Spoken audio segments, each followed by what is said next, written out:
Hi everyone, I'm Sandy and I am here with a tag video for you again on a Tag Tuesday, kind of on a roll, pretty excited about it. Welcome, I'm happy to have you here for this video. I'm really excited about this particular tag because this tag has been around for a while. It was actually originally created by Rick McDonnell, but I was recently tagged in it by Sarah over at Freshly Read Books, and so I'm very excited. Thank you so much, Sarah, for tagging me in it. I will leave both Rick's original video and Sarah's version of this video in the description for you so you can go and check out both of their channels.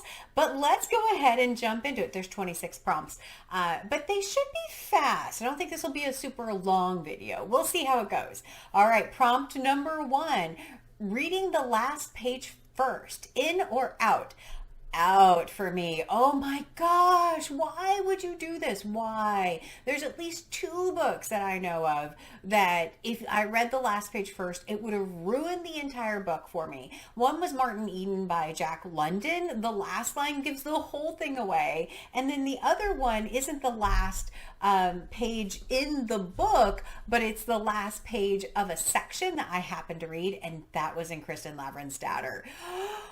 Why? Yeah, for me, big deal. No reading the last page first. I don't even like reading summaries back of books because I don't want to be spoiled. That's a big no. Big out. Enemies to lovers. Oh, sorry. Prompt number 2. Enemies to lovers. I mean, I don't read a ton of romance really, and this is not my favorite trope to begin with. So I'm going to have to say out for me. Number 3, dream sequences. If they're done well, I do like a good dream sequence, but I need to know that that's what's going on. Like if I'm just in this thing and then all of a sudden it's like, oh, it was just a dream. It's like, really? Seems kind of gimmicky, but I'll say tentatively in on that one. Number 4, love triangles. Yeah, I'm going to go with in. I think a good love triangle is a good thing. It just depends. It depends on, again, if it's well done. You look at a book like Twilight with Edward and Bella and Jacob, and it's just like, no, don't like it so much. Maybe I'm talking myself into an out. I don't know. All right, number 5, cracked spines. I don't mind a cracked spine because it does often mean to me that I've loved that book and I've read the book multiple times. I try really hard to not crack spines. However, in some books, it's impossible. It's just they're so compressed and difficult. One of the things I did notice in one of my books, though, which is this one, My Brilliant Friend by Elena Ferrante, is when you look at this particular book, it's got like a crease here. So when you open it, you don't even really touch the actual spine of it. At least it's much harder to do that. If you look at this one, I don't think I could break. I think it would be very harder. It would be much harder for me to break this spine. So I'm okay with it. So I'm going to say in, but I prefer to have this with the crease on the cover. Number 6. I'll try and keep track of where I'm at. Number 6, Back to My Small Town. Yes, I'm going to say in. The book I did with this read recently was Book Lovers by Emily Henry, and, I kind of liked it. Kind of like the idea of going back to your hometown. I also like the twist that they did on kind of the tropey kind of component of that I thought was really fun. So I'm going to say yes, but based only on that book. Number 7, monsters are real people. I'm going to say in. Yeah, I want a monster to be a real person. I want him to have, human thoughts and think through things. And I've been rewatching Stranger Things, and there's a lot of monsters that act like people in there. I don't know. It's a little scary, but I'm going to say yes. I'm going to say yes. Because even a series I read recently, A Touch of Darkness, had Hades in it, the god of the underworld. Is he technically a monster? I don't think so. He's a Greek god. Okay, moving on. Number 8, no paragraph breaks. Hard out. I hate that so much. I need paragraph breaks. I need a section that I can stop at. A book like Duck's Newburyport, that's just like one long sentence. I will never read that book because I can't do it. I can't.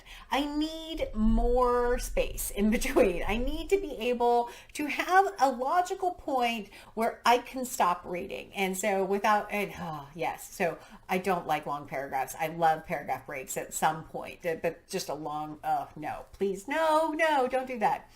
Apparently I'm a very hard out on that one. Number 11, artificial intelligence.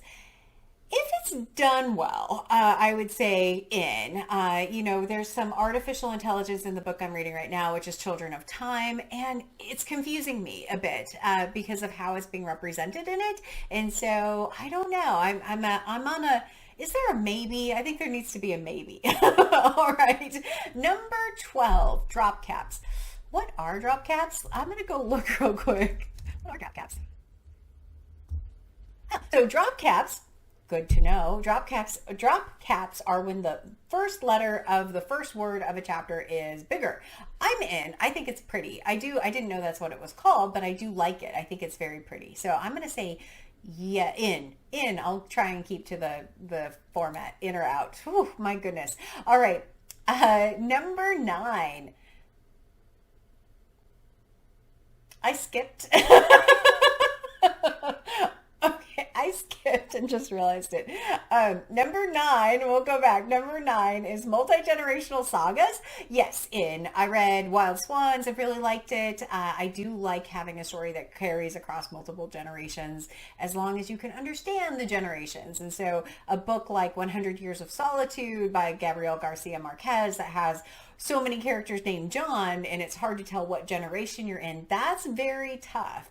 But the thing that Wild Swans did that was brilliant was called things my mother, my grandmother, and so you always knew where you were at in the story. So again, it has to be well done. Okay, number 10, which is rereadings. So yes, very much in. I like doing rereadings. I don't have as much time to do rereads as I would like. The one I just did was Where the Red Fern Grows. Loved it. So much good reading it the second time because I knew what was coming and I was prepared. I still cried. All right. So number 11 was artificial intelligence, which I've already done. And number 12 was drop caps, which I've already done. I don't know where my brain's at today. Okay, number 13, happy endings. But I do like a non-happy ending from time to time. So I'm going to go ahead and say in though. Number 14, plot points that only converge at the end. I am out on this one. I want to know more as I go along. I don't want everything to be resolved in the last chapter. I would like to have things resolved as I go through the book. Why do you wait to the last chapter? Just tell me as I go. That's kind of anyway. Number 15, a detailed magic system. So I do not read a lot of fantasy, a lot of sci-fi. And so I'm okay with the detailed magic systems that I have read, but I don't feel like I have done enough to understand fully my position on this one. Maybe. I'm a good maybe. Number 16, classic fantasy races. I don't know what that means. Classic fantasy races. What does this mean? Classic fantasy races. Oh, okay. So centaurs, dwarves, elves, giants, gnomes, goblins, gremlins. I'm going to go in. I definitely like those kinds of characters in stories as long as, again, they're well done. So now that I know that classic fantasy race is what that means. Good to know. The next one is 17, unreliable narrators. If I know they're unreliable, trying to figure out that your narrator is unreliable is not much fun. So I'm going to say in, sort of. Yeah. Number 18, evil protagonists. Love a good evil protagonist. I do like it when the evil protagonist sometimes wins. And so there's a couple of books that strike me, I think, with this, and I do like it. So I'm not going to name the books, but I'm going to go say in.